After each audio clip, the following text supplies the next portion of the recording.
Marcus Chen floated through the twisted wreckage of what had once been the most advanced human exploration vessel ever built.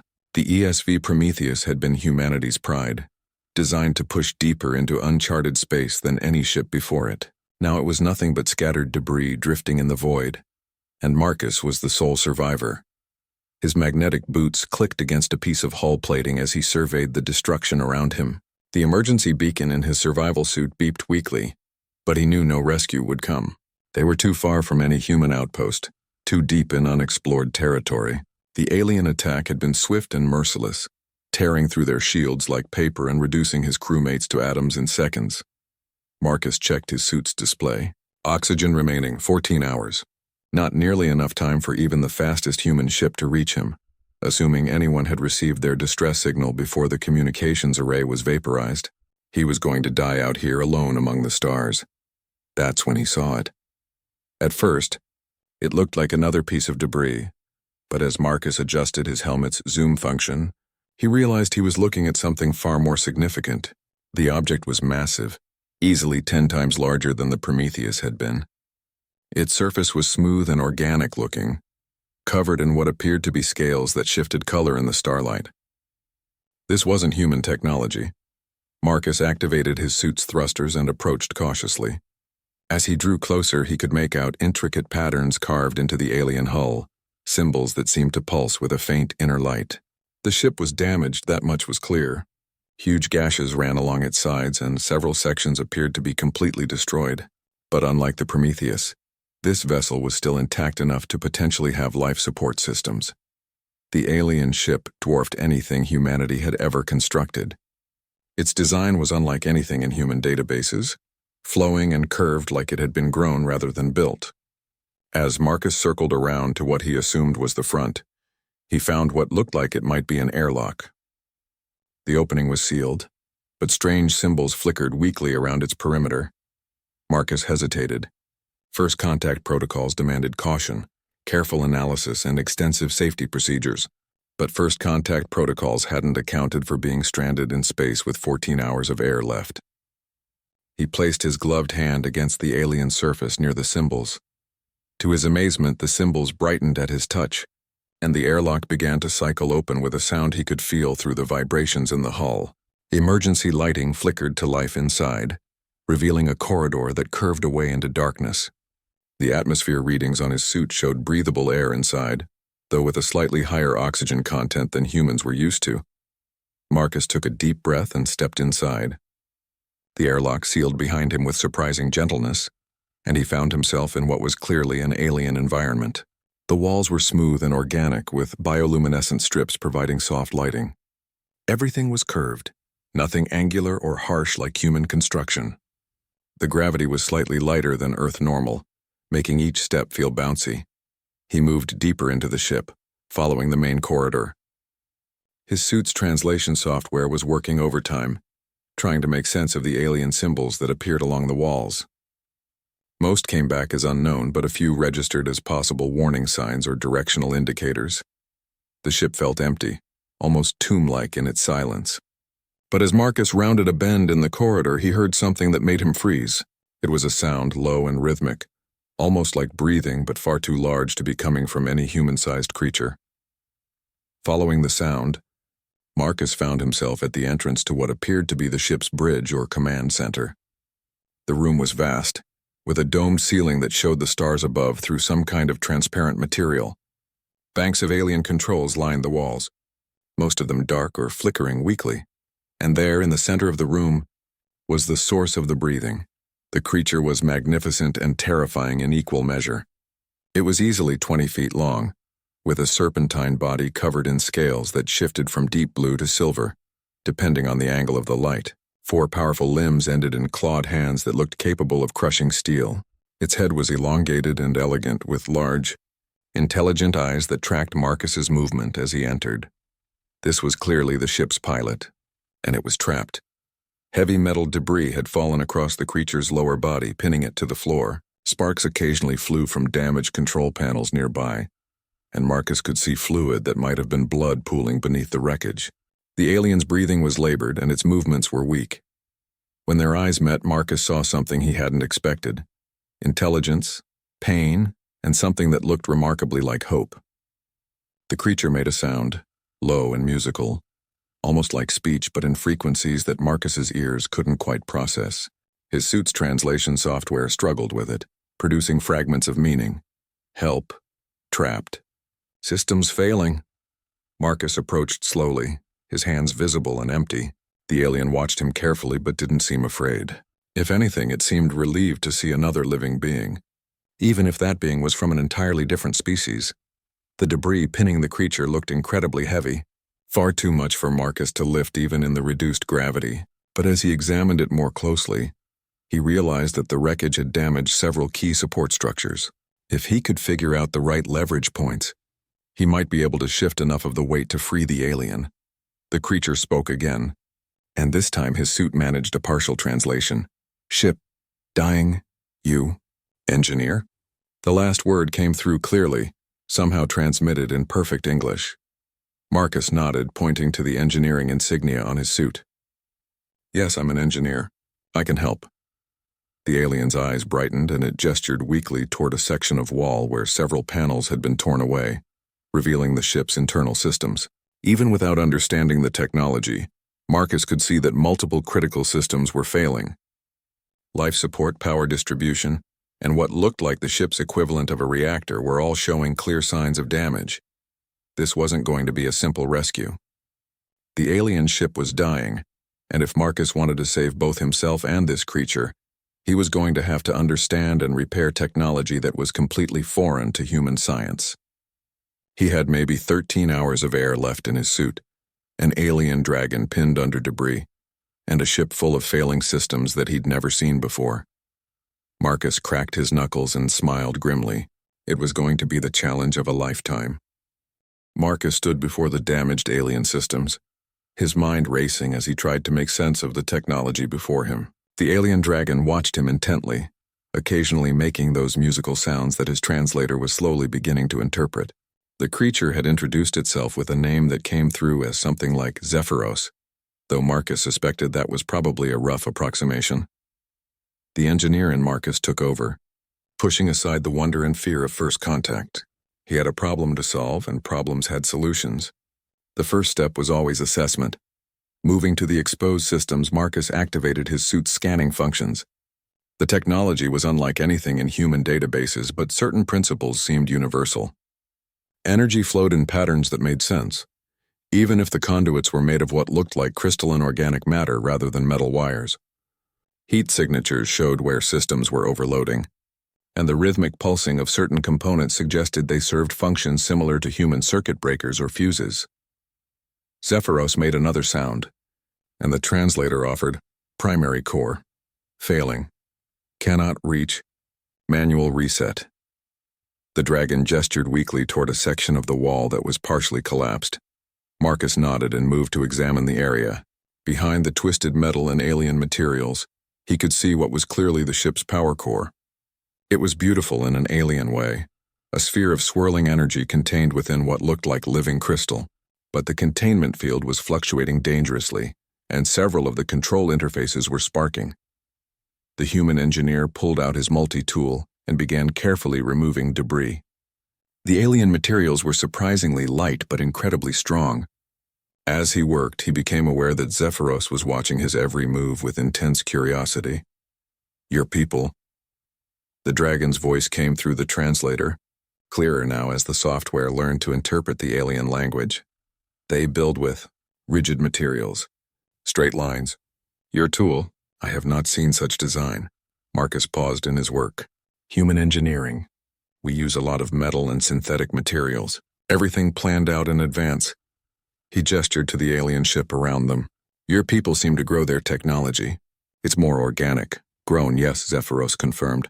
Ship is extension of self. We shape with thought and will, guide growth over time. But this ship, very old. Some systems I do not fully understand. That explained a lot. Marcus was dealing with biotechnology that had been shaped by generations of alien engineers, each adding their own modifications and improvements. It was like trying to repair a living organism that had been evolving for centuries. Working carefully, Marcus exposed the power core's control interface. The symbols here were different from those in the corridor. more complex and layered. But his suit's analysis software was learning quickly, cross-referencing patterns and building a translation matrix. The readings he was getting were alarming. The power core wasn't just failing. It was in danger of catastrophic collapse. If that happened, the explosion would vaporize both of them and probably take out a significant chunk of local space. But the safety systems that should have prevented such a failure were damaged, stuck in a feedback loop that was actually making the problem worse. "Zephyros," Marcus said, "I need to understand your power systems. This core is going to explode if I can't stabilize it, but I don't know how your technology works." The alien dragon's eyes widened with what Marcus interpreted as surprise. "You can read the energy patterns? Without neural interface?" "Neural interface?" Marcus looked around and noticed for the first time that there were no obvious manual controls anywhere on the ship. Everything seemed to be operated by touch-sensitive panels that responded to biological contact. "You control your ships with your minds?" "Not minds. Life force. Energy of self merges with ship's energy. But I am cut off. Debris damaged my connection points." Zephyros gestured to several areas on his body where what looked like metallic ports were damaged or torn. Marcus began to understand. The alien ship wasn't just biotechnology. It was psychotechnology, designed to be operated by direct neural or spiritual interface with its pilot. With Zephyros injured and pinned, the ship was essentially brain-dead, running on automatic systems that weren't designed to handle crisis situations. "Can you walk me through the power regulation process?" Marcus asked. "If I can act as your hands, maybe we can stabilize things." Over the next hour, Zephyros guided Marcus through the alien ship's systems. The dragon's knowledge was impressive, but it became clear that much of his species' technology was intuitive rather than analytical. They felt their way through repairs rather than calculating them. Marcus had to bridge two completely different approaches to engineering. Human technology was precise, mathematical, designed to be understood and controlled through conscious thought. Alien technology was fluid, organic, designed to be guided through instinct and harmony. Working together, they managed to partially stabilize the power core, but it was only a temporary fix. The underlying damage was too extensive for quick repairs, and Marcus's oxygen was running low. He had maybe 8 hours left. "There is another problem," Zephyros said, his translated voice heavy with reluctance. "This ship, it carries cargo, biological samples from my homeworld being transported to Colony World. If ship dies, samples die. Thousands of years of genetic diversity lost." Marcus felt a chill that had nothing to do with the ship's failing life support. He wasn't just trying to save one alien life. He was potentially holding the survival of an entire species in his hands. "Where are the samples stored?" he asked. Zephyros gestured toward a section of the ship that Marcus hadn't explored yet. "Biostorage bay. But systems there require constant power and environmental control. If I cannot reconnect to ship's network soon..." Marcus looked at the pinned dragon, then at the failing systems around them. The weight of the situation was enormous, but he found himself thinking of his engineering instructors back on Earth. They'd always taught him that every problem had a solution. You just had to be creative enough to find it. "Tell me about these connection points," Marcus said, examining the damaged ports on Zephyros's body. "Maybe I can repair them." The alien dragon's eyes brightened with hope. "You would attempt such a thing? To work on living being with alien biology?" Marcus grinned, the expression hidden behind his helmet. "I've repaired stranger things. Besides, you're not just any living being. You're an engineer, same as me. We take care of our own." For the first time since Marcus had found him, Zephyros made a sound that the translator interpreted as laughter. "Yes, engineer, perhaps that is universal constant." "Very well, human engineer. Let us see what your rigid-thinking species can accomplish with our fluid technology." Marcus carefully examined the damaged connection points on Zephyros's body. They were fascinating from an engineering perspective, organic ports that seemed to blend seamlessly with the dragon scales. Each port contained what looked like a combination of neural tissue and metallic conductors, all grown together into a complex interface system. The damage was extensive. Several ports had been crushed by the falling debris, while others showed signs of electrical overload from the ship's system failures. But Marcus could see that the underlying biological structure was still intact in most cases. The damage was primarily to the interface mechanisms, "This is incredible," Marcus murmured as he worked. "Your people integrate directly with your technology at a cellular level. The bandwidth for data transfer must be enormous." "Bandwidth?" Zephyros asked, the translation software struggling with the technical term. "How much information you can exchange with the ship at once," Marcus explained. "Humans have to rely on visual displays and manual controls. We can only process so much data at a time. But this," he gestured to the connection points, "this would let you experience the ship as if it were part of your own body." "Yes, exactly," Zephyros confirmed. "Ship and pilot become one. I feel hull pressure, energy flow, life support status as naturally as I feel my own heartbeat. Or did feel. Now there is only silence." Marcus could hear the pain in the alien's voice, and it wasn't just physical. For a being accustomed to direct neural integration with their technology, being cut off must feel like losing a sense. He redoubled his efforts to repair the connection points. Using his multi-tool's finest settings, Marcus began cleaning the damaged interfaces. The organic components were resilient, already beginning to heal themselves once the debris was removed, but the metallic conductors needed more attention. They were made of some kind of exotic alloy that his scanner couldn't identify, but their function was clear enough. "I'm going to need to bridge some of these connections manually," Marcus said. "I don't have materials that match your technology, but I might be able to create temporary patches using components from my own equipment." He began cannibalizing his suit's secondary systems, pulling out fiber optic cables and neural interface adapters. Human spacesuits included basic neural interfaces for emergency situations, allowing pilots to control their ships even if they were paralyzed or unconscious. The technology was crude compared to what Zephyros used, but the basic principles were similar. Working with painstaking care, Marcus began grafting human neural interface technology onto alien biology. It shouldn't have worked. The two technologies were based on completely different principles, using different materials and different approaches to the same problem. But Marcus had spent his career making incompatible systems work together. "Your species," Zephyros observed as Marcus worked, "you adapt other technologies to your needs. Very unusual approach. My people shape technology to match our biology. But you shape yourself to match technology." Marcus paused in his work, considering that observation. "I guess we do. We're probably the only species that deliberately implants foreign objects in our bodies to interface with our machines. Most humans have neural ports installed in childhood. Remarkable, such flexibility. Perhaps that is why your engineering appears so creative. You do not think only within biological limitations." As Marcus continued the delicate work, he found himself enjoying the conversation. Despite their completely different origins, he and Zephyros shared the engineer's mindset: curiosity about how things worked, satisfaction in solving complex problems, and respect for elegant solutions regardless of their source. The repair work was progressing, but slowly. Each connection point required custom solutions, and Marcus was acutely aware of his dwindling oxygen supply. He had maybe 5 hours left, and there were still critical ship systems that needed attention. "Zephyros," Marcus said as he worked on a particularly damaged interface, "even if I get these connections working, will you be able to control the ship while you're still pinned down?" The dragon was quiet for a moment. "Unknown. Neural connection allows control, but physical body must still channel the energy flows. With damaged body, may not be possible to achieve full integration." Marcus sat back on his heels thinking. The engineering problem was more complex than he'd initially realized. It wasn't enough to restore the connection points. They needed to find a way to compensate for Zephyros's physical limitations. "What if we could create a distributed interface?" Marcus suggested.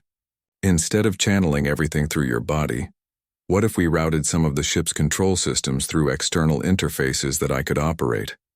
Possible, but would require extensive modifications to ship's neural network, and such work would need both of us to accomplish. You to handle mechanical connections, me to guide the biological growth and integration. It was ambitious, probably impossible given their time constraints, but Marcus had learned long ago that impossible just meant nobody had figured out the right approach yet. "Let's start with the basics," he said. "I'll get your connection points working well enough for limited interface. Then we'll see what we can accomplish together." Marcus finished the repairs on the first connection point and activated his makeshift bridge between human and alien technology. There was a shower of sparks. Then the interface glowed with soft bioluminescent light. Zephyros's eyes widened, and his whole body seemed to relax slightly. I can feel the ship again. Faintly, but it is there. The sensation is different than before. More mechanical, less organic, but functional. Encouraged, Marcus moved to the next connection point. As he worked, he could see changes in the ship around them. Lights that had been flickering were becoming steadier. The background hum of life support systems was growing stronger. Bit by bit, Zephyros was regaining control. The biostorage bay, the dragon said suddenly. I can sense it now. The environmental systems are failing faster than I thought. We have perhaps 3 hours before critical failure. Marcus felt his stomach clench. Even if he could get all the connection points working, there was no way they could complete the necessary repairs in 3 hours. And he still had to figure out how to free Zephyros from under the debris. What would happen if the biostorage bay failed? He asked. 10,000 years of genetic samples from my homeworld would be lost. The DNA patterns of species that exist nowhere else in the universe. My people, we are not numerous. These samples represent hope for our future, for worlds where we might establish new colonies. Marcus understood the weight of that responsibility. He was holding not just one alien life in his hands, but potentially the future of an entire civilization. Then we'd better work faster, he said simply, and return to the delicate task of bridging two completely different forms of technology. As he worked, Marcus found himself thinking about humanity's own diaspora among the stars. How many human colonies depended on genetic samples and frozen embryos to maintain their population diversity? How many times had human engineers worked desperately to repair failing systems that held their species' future? Maybe that was what Zephyros had meant about universal constants. Engineers didn't just fix machines, they preserved hope. With 3 connection points repaired, Zephyros had regained enough interface capability to begin actively helping with the ship's systems. The change was remarkable. Instead of relying entirely on Marcus's interpretations of alien technology, they could now work as a true team. The debris that pins me, Zephyros said, his translated voice stronger now that he could draw power from the ship's systems. It is not just heavy metal. Part of it is a support beam for the ship's structural integrity network. If we simply remove it, this entire section may collapse. Marcus studied the wreckage with new understanding. What he'd initially seen as random debris was actually part of a complex engineering disaster. The alien ship's organic construction meant that removing one damaged component could cause cascade failures throughout the structure, so we need to shore up the surrounding structure before we can free you, Marcus said. Can the ship's repair systems handle that? Under normal circumstances, yes. The ship can regrow damaged sections, reroute structural support, even replace entire compartments given time. But the process requires enormous energy expenditure, and our power core is still unstable. Marcus looked at the readings from the power core. His temporary fixes were holding, but barely. The energy contained within that crystalline sphere was vast, but the control systems were damaged enough that accessing it safely was like trying to drink from a fire hose without being burned. What if we don't try to fix everything at once? Marcus suggested. What if we focus just on the critical systems and work our way up? Zephyros was quiet for a moment, and Marcus could see bioluminescent patterns flowing across the dragon's scales as he communed with the ship's systems. Possible, but risky. Each system we bring online will increase the load on the damaged power core. If we miscalculate, catastrophic failure, Marcus finished. I understand, but the alternative is watching everything fail slowly while we do nothing. They spent the next hour developing a careful sequence of repairs. First, they would stabilize the biostorage bay's environmental systems, buying time for the genetic samples. Then they would repair enough of the structural network to safely remove the debris pinning Zephyros. Finally, they would work together to fully repair the power core and restore the ship to operational status. It was an ambitious plan, made more challenging by Marcus's dwindling oxygen supply. He had less than 4 hours of air remaining, and each step of their plan would require precise coordination between human technical skills and alien biotechnology. Marcus, Zephyros said as they began the first phase of repairs, there is something you should know. Even if we succeed in saving the ship and the genetic samples, I may not survive the process. Marcus paused in his work. What do you mean? The neural integration required to guide the ship's healing processes. It is extremely taxing. In my current condition with damaged connection points and injuries from the debris, the strain may be more than my body can handle. The human engineer felt a chill. He'd grown to respect and even like the alien dragon during their time working together. The thought of losing Zephyros just as they were beginning to understand each other was painful. Is there anything I can do to reduce the strain? Marcus asked, perhaps. If you could handle more of the mechanical aspects of the repairs, I could focus entirely on the biological integration, but that would require you to understand our technology at a much deeper level. Marcus looked at the alien control systems around them. He'd learned a lot in the past few hours, but Zephyros was right. To truly help, he would need to think like an alien engineer rather than a human one. Teach me, Marcus said simply. What followed was the most intensive engineering education of Marcus's life. Zephyros guided him through the principles of biotechnology, explaining how systems grew and adapted rather than being assembled. Marcus shared human approaches to redundancy and fault tolerance, showing how rigid engineering could be more robust in some situations than organic solutions. As they worked together to repair the biostorage bay, Marcus began to understand the elegant beauty of alien engineering. Every system was interconnected, each component serving multiple functions. The ship wasn't just a vessel, it was a living ecosystem that maintained itself through countless subtle interactions. Your approach, Zephyros observed as Marcus carefully rerouted power conduits to bypass damaged sections. It is like surgery, precise cuts, careful connections. My people would simply encourage the damaged areas to heal themselves. But healing takes time, Marcus replied, and we don't have time. Sometimes you need to stop the bleeding before you can let natural healing take over. Working together, they managed to stabilize the biostorage bay with an hour to spare. The environmental systems were now drawing power through Marcus's improvised rerouting, while Zephyros used his neural interface to guide the ship's biological repair processes. But the effort had clearly taken a toll on the alien dragon. His breathing was more labored, and the bioluminescent patterns on his scales were dimmer than before. The structural repairs, Zephyros said wearily. They will be more complex. The ship must regrow load-bearing members while maintaining structural integrity. I will need to maintain neural contact throughout the process. Marcus could see what the alien wasn't saying. The neural strain of guiding such extensive repairs might kill him. But without those repairs, both of them would die when the ship finally failed.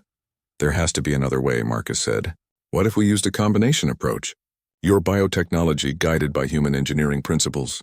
He pulled up schematics on his suit's display, showing Zephyros how human engineers approached structural repairs. Instead of trying to regrow the entire damaged section at once, they could create a framework of temporary supports, then guide the biological regrowth within that framework.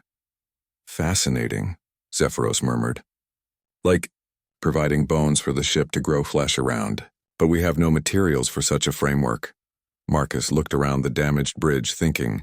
Then his eyes fell on the wreckage of his own ship, still visible through the transparent dome above them. Yes, we do, he said with growing excitement. The Prometheus. If I can salvage structural components from my ship, we can use them as the framework for your repairs. It was a crazy plan. Marcus would have to make multiple EVA trips to salvage materials from his destroyed ship, all while his oxygen ran down to critical levels. But it might be the only way to save both Zephyros and the precious genetic samples. Human engineering and alien biotechnology, Zephyros said, and Marcus could hear something like wonder in the translated voice. I begin to understand why your species has spread so far among the stars. You do not simply adapt to existing solutions. You create entirely new ones. Marcus checked his oxygen levels one more time. 3 hours remaining. It would be close, but it might be enough. Let's save your ship, he said. Marcus sealed his helmet and cycled through the alien airlock, heading back into the void where the wreckage of the Prometheus drifted. His oxygen gauge showed just over 3 hours remaining, but he tried not to think about that. There was work to do. The EVA to his destroyed ship was eerily quiet. Space had swallowed the violence of the attack, leaving only scattered debris floating in perfect silence. Marcus maneuvered carefully through the wreckage, looking for specific components that could serve as structural framework for the alien ship's repairs. The Prometheus had been built with a modular design, which worked in his favor now. Emergency bulkheads, structural support beams, and even sections of the ship's skeleton could be detached and repurposed. Marcus began the careful work of cutting away useful pieces with his suit's plasma torch. As he worked, he maintained contact with Zephyros through their improvised communication link. The alien dragon was using the time to prepare the ship's biological systems for the hybrid repair process they were planning. The ship's growth matrices are responding well, Zephyros reported, his translated voice crackling slightly through the communication system. I can guide the cellular construction, but the framework you provide must be precisely positioned. The biological components will grow to conform to whatever structure you give them. Marcus carefully maneuvered a 2-meter section of titanium steel composite toward the alien ship. The material was incredibly strong, but also light enough for him to handle in zero gravity. More importantly, it was chemically inert enough that it shouldn't interfere with alien biotechnology. I'm bringing the first beam in now, Marcus said. Where do you need it positioned? Guided by Zephyros's knowledge of the ship's structure, Marcus began installing the salvaged human materials as a framework within the alien vessel. The work was delicate and dangerous. One wrong move could destabilize the already damaged sections, potentially causing catastrophic collapse. But as Marcus worked, something remarkable began to happen. The alien ship's biological system started responding to the human framework, growing new structural elements that incorporated both technologies. It was like watching a broken bone heal, but at an accelerated pace and with far more precision. Incredible, Marcus breathed, watching as alien biomaterials flowed around his titanium framework like living metal. Your ship is actually integrating our technology into its structure. The ship recognizes the framework as beneficial, Zephyros explained, his voice strained with the effort of guiding the complex biological processes. It adapts, incorporates useful elements. Your rigid materials provide stability that our organic systems can build upon. The hybrid approach was working better than either of them had dared hope. The human structural framework provided immediate support for damaged areas, while the alien biotechnology created permanent repairs that were actually stronger than the original construction. But the process was taking its toll on Zephyros. Even through the communication link, Marcus could hear the alien's breathing becoming more labored. The neural strain of guiding such extensive biological reconstruction was enormous. How are you holding up? Marcus asked as he positioned another salvaged beam. The integration process, more complex than anticipated, Zephyros admitted. Ship wants to grow, to heal, but must be carefully guided to incorporate foreign materials. Like teaching new language to child who has never heard speech. Marcus understood. They weren't just repairing the ship. They were creating an entirely new form of hybrid technology. It was groundbreaking work, but it was also incredibly demanding. As they continued the repairs, Marcus found himself running low on suitable materials from the Prometheus. He'd salvaged everything that was easily accessible, but the larger structural components he needed were deeper in the wreckage, in areas that would take time to reach. Time he didn't have. His oxygen gauge was showing less than 2 hours remaining. Zephyros, Marcus said, I'm running out of framework materials and I'm running out of air. We need to speed this up somehow. The alien dragon was quiet for a moment, then said something that chilled Marcus to the bone. There is one possibility, but it would require you to trust me completely. What are you thinking? The ship's biological systems.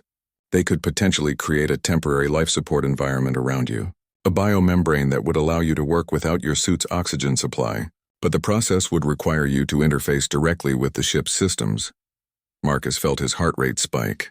You're talking about biological integration with alien technology. Yes, the ship would need to recognize you as part of itself, temporarily. It would provide life support, enhanced strength, direct sensory connection to ship systems. But the risk, what kind of risks? Unknown. No human has ever interfaced with our technology at such a level.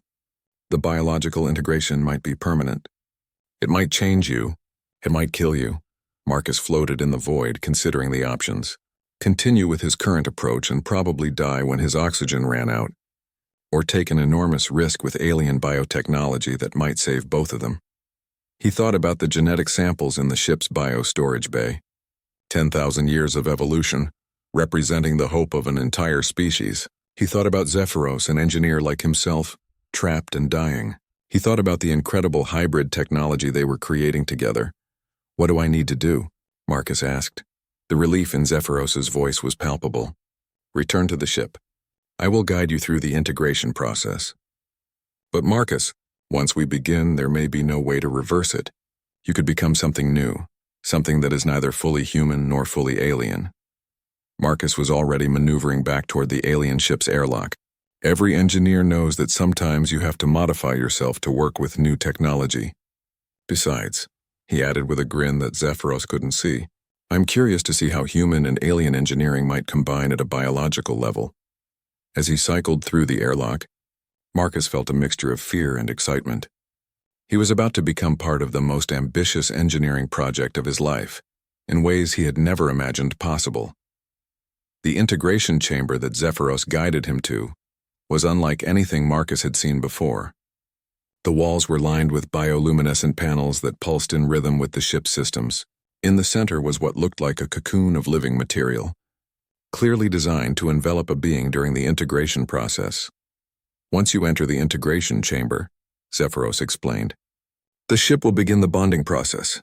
You will need to remain calm and open your mind to the connection. Fight it, and the process could fail catastrophically." Marcus sealed his plasma torch and began removing his spacesuit. If he was going to integrate with alien technology, he needed to do it completely. "Zephyros," he said as he prepared to enter the chamber. "If this doesn't work, it will work," the alien dragon said firmly. "We are engineers. We make the impossible possible." Marcus stepped into the integration chamber and the living walls began to close around him. The biomembrane closed around Marcus like warm water, but he could still breathe.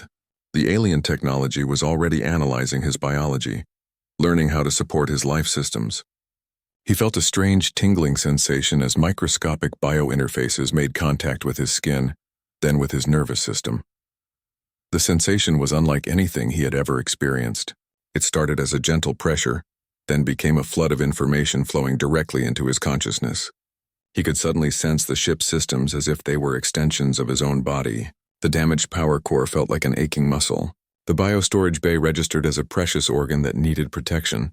"Marcus?" Zephyros's voice came not through his helmet communicator, but directly into his mind. "Can you hear me?" "I can. I can feel everything," Marcus replied, amazed to discover that he could communicate through thought alone. "The ship, the repairs, even your pain from being pinned down. This is incredible." But even as he marveled at the expanded sensory input, Marcus remained focused on their engineering challenges. Through his new connection to the ship, he could perceive the structural damage with perfect clarity.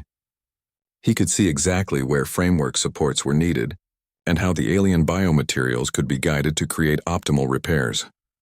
"The integration is successful," Zephyros said, relief evident in his mental voice. "You are now part of the ship's neural network. But we must work quickly.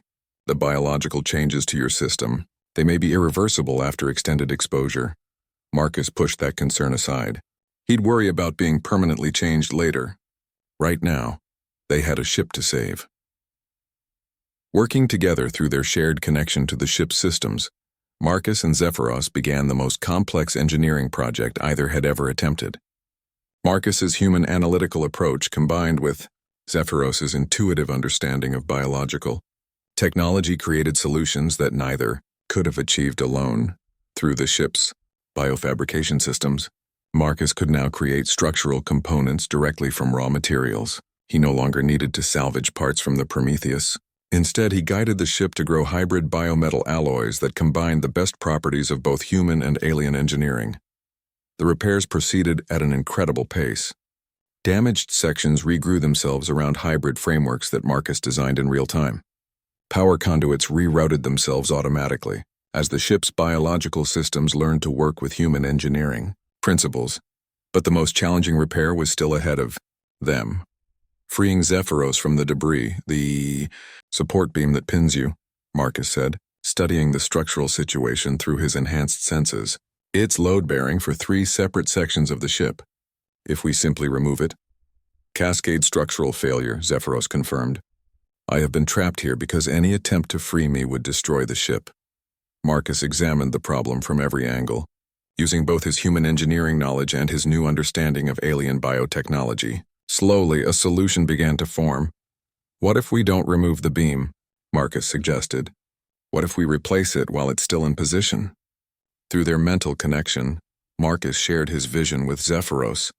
They would grow new biometal support structures around the existing beam, gradually transferring the load to the new supports. Once the weight was fully transferred, they could dissolve the original beam using the ship's biorecycling systems. "Ingenious," Zephyros said with admiration. "A human solution applied to alien technology, but the precision required, we would need perfect coordination between biological growth and structural load transfer." "Then let's coordinate perfectly," Marcus replied. The repair process was like conducting a symphony of technology. Marcus guided the growth of hybrid support structures, while Zephyros managed the ship's biological systems. They had to work in perfect harmony, each knowing instinctively what the other was doing. Through their shared connection, Marcus experienced engineering from an entirely new perspective.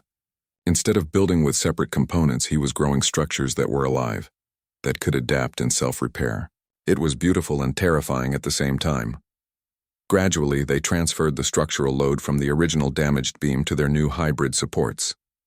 The ship's biomonitors showed the stress patterns shifting, load flowing through their engineered structures instead of the debris that trapped Zephyros. "Load transfer complete," Marcus announced, ready to dissolve the original beam. Initiating biorecycling sequence, Zephyros confirmed. The trapped beam began to dissolve, breaking down into its component molecules. As the ship's biological systems reclaimed the materials, within minutes the debris that had pinned Zephyros for hours was gone, converted into raw materials for further repairs. Zephyros slowly, carefully moved his massive form, testing each movement. "I am free," he said with wonder. "The pain is gone. I can move again." But as the alien dragon tested his restored mobility, Marcus became aware of something troubling. The biointegration that had allowed him to work so effectively with the ship's systems was changing him at a fundamental level. He could feel his own biology adapting, becoming more compatible with alien technology. "Zephyros," Marcus said, "I think the integration is becoming permanent. I can feel changes in my cellular structure." The alien dragon's mental voice was grave. "I was afraid of this. The ship has accepted you so completely that it is trying to optimize your biology for permanent integration. We must disconnect you immediately." But as they prepared to begin the disconnection process, alarms began sounding throughout the ship. The biostorage bay was experiencing a critical failure despite their earlier repairs. "The genetic samples," Zephyros said urgently. "Something is wrong with the containment systems. If we lose power to that section..." Marcus could feel the crisis through his connection to the ship. The biostorage bay's environmental systems were failing in a way that neither human nor alien technology could fix alone. It would require the kind of precise coordination that only their hybrid approach could provide. But staying connected long enough to complete those repairs might make Marcus's transformation irreversible. "Do it," Marcus said without hesitation. "Save the samples. I'll deal with the consequences." Through their shared connection, Marcus felt Zephyros's gratitude and respect. Together, they turned their attention to the failing biostorage systems. Two engineers from different species working as one to preserve the future of an entire civilization. The transformation was accelerating, but Marcus found that he didn't mind as much as he thought he would. He was becoming something new, something that bridged the gap between human and alien technology. And that might be exactly what the universe needed. Working together through their neural link, Marcus and Zephyros stabilized the biostorage bay's failing systems. The process required every bit of their combined knowledge, as they guided hybrid biomechanical repairs that no single species could have accomplished alone. When the environmental controls finally stabilized, both engineers felt a profound sense of accomplishment. 10,000 years of genetic diversity preserved, Zephyros said, his mental voice filled with relief. "My people's future is secure, thanks to human ingenuity combined with our biotechnology." But as the immediate crisis passed, Marcus became fully aware of what had happened to him. The biointegration was complete and irreversible. His cellular structure had been fundamentally altered, optimized for interfacing with both human and alien technology. He was no longer entirely human, but he wasn't alien either. He had become something new. "I can disconnect you from the ship's neural network," Zephyros offered, "but the biological changes will remain. You have become a bridge between our species." Marcus tested his enhanced senses, feeling the ship's systems humming around him like extensions of his own body. He could perceive electromagnetic fields, analyze material compositions at the molecular level, and interface directly with both human and alien technology. The transformation was extraordinary. "You know what?" Marcus said, a sense of wonder in his mental voice. "I think I'm okay with this. Maybe the universe needs engineers who can work with any technology, who can bridge the gaps between different species approaches." Over the following hours, they completed the ship's repairs. With Zephyros mobile again and Marcus's hybrid abilities, they restored the vessel to full operational status. The power core was stabilized, structural integrity was better than ever thanks to their hybrid framework, and all systems were functioning optimally. But their success raised new questions about the future. "My people will be fascinated by what we have accomplished," Zephyros said as they completed the final system checks, the integration of biological and mechanical engineering principles. It could revolutionize how we approach technology. Marcus had been thinking about the broader implications too. "And humans will want to understand your biotechnology. This could be the beginning of real cooperation between our species." They established communication with both human and alien authorities, transmitting detailed reports of their collaboration and the hybrid technologies they had developed. The response was immediate and enthusiastic from both sides. The human rescue ships that eventually arrived found not just a survivor of the Prometheus disaster, but a new form of human-alien hybrid technology that would change everything. Marcus's transformation was studied and eventually replicated in volunteers, creating a new class of engineers capable of working with any technology in the galaxy. Zephyros's people were equally intrigued. The Dragon engineer became an ambassador of sorts, teaching alien biotechnology to human scientists while learning human engineering principles. The collaboration between their species flourished, leading to advances that neither could have achieved alone. Marcus found his new role as a bridge between species both challenging and rewarding. His hybrid biology allowed him to understand and translate between completely different technological approaches. More importantly, his experience had proven that cooperation between species could create solutions that were far superior to what either could accomplish alone. The bio-storage bay that they had fought so hard to preserve became the foundation for the first joint human-alien colony. The genetic samples allowed Zephyros's people to establish a thriving settlement, while human colonists brought their own technological expertise. The hybrid engineering techniques that Marcus and Zephyros had developed became the standard for construction in the new colony. Years later, Marcus stood on the observation deck of the first hybrid human-alien starship, watching as similar vessels departed for distant stars. Each ship carried mixed crews of humans, aliens, and hybrid engineers like himself. The galaxy was becoming a smaller, more connected place. "Do you ever regret the transformation?" Zephyros asked, joining Marcus at the observation window. The alien dragon had become his closest friend and collaborator over the years. Marcus considered the question, feeling the ship's systems through his enhanced senses, aware of the thousands of different technologies working in harmony around them. He thought about the colonies they had helped establish, the scientific breakthroughs they had enabled, and the new forms of cooperation that had emerged between species. "Never," Marcus said firmly. "Being stranded on your ship was the best thing that ever happened to me. It taught me that engineering isn't just about fixing problems. It's about building bridges between different ways of thinking, different approaches to understanding the universe." Through the observation window, they watched as another mixed crew departed for a distant star system, carrying with them the hybrid technologies and cooperative spirit that Marcus and Zephyros had pioneered.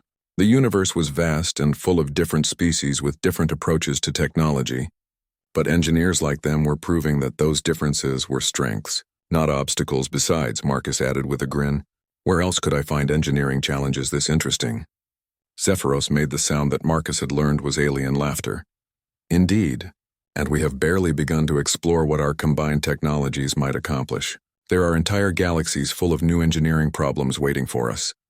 Marcus nodded, feeling the excitement that came with every new challenge. He had started as a human engineer stranded in space, But he had become something far more valuable, a bridge between worlds, a translator of technologies, and a proof that cooperation between species could create wonders that none could achieve alone. The future stretched ahead of them, full of new worlds to explore, new technologies to master, and new forms of cooperation to develop, and Marcus couldn't wait to see what impossible problems they would solve next. After all, he was still an engineer at heart, and engineers lived to make the impossible possible.